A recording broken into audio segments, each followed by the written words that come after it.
حضرت فاطمۃ الزہرا رضی اللہ تعالی عنہا نے جو مطالبہ کیا تھا یہ خطا نہیں، خطائے اجتہادی تھی جس پر ثواب ملتا، اس کو خطا کہہ کر ان کو خطا بار کہنا درست نہیں۔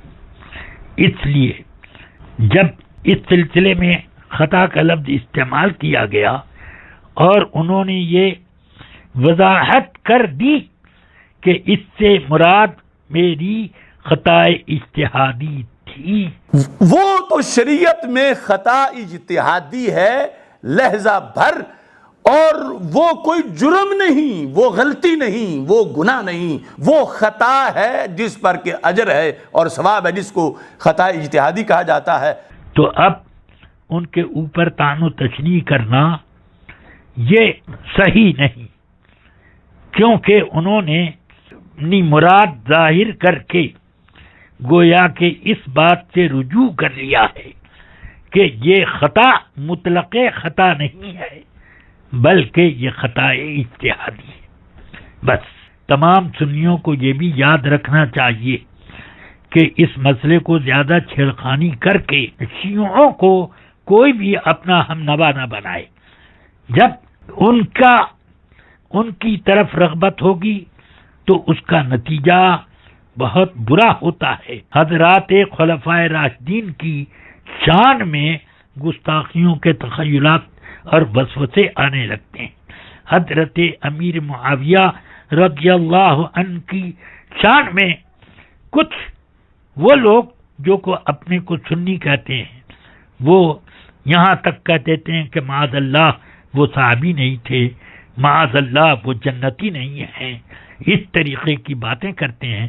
تو اس وقت ان سنیوں کو کیوں نہیں جوش آتا کہ رسول پاک کی کسی صحابی کے بارے میں بھی کوئی غلط لفظ کہنا بے شک ان صحابہ کی شان کی طرح ہے کہ یہ تمام صحابہ کی شان میں گستاخیوں کے درجے میں آ جاتا ہے۔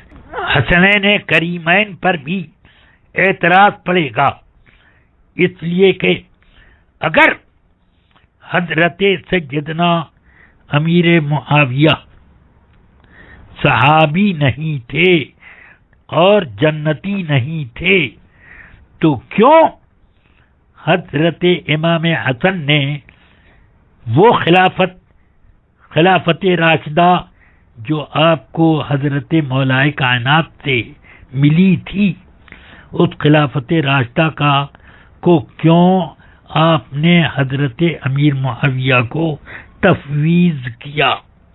کیا یہ کہا جائے گا کہ تقیہ ہے؟ تو پھر سوال یہ آئے گا کہ حضرت علی نے یہ تقیہ کیوں نہیں کر لیا؟ اس لیے امام حسین رضی اللہ تعالی عنہ بھی امیر معاویہ کے زمانے میں رہے ہیں، مگر انہوں نے آپ سے یعنی امیر معاویہ سے اپنا وظیفہ لینے میں کبھی انکار بھی نہیں کیا۔ بہرحال حضرت سیدنا امام حسن رضی اللہ تعالی عنہ پر بھی اعتراض آ جائے گا، حضرت امام حسین پر بھی، اور بڑے بڑے فتنے کھڑے ہو جائیں گے۔ اللہ تبارک و تعالی ان بارگاہ رسالت کے محبوبوں اور رسول پاک کی نسل اطہار کی ان سب کی شان میں ہمیں زبان درازی سے محفوظ رکھی۔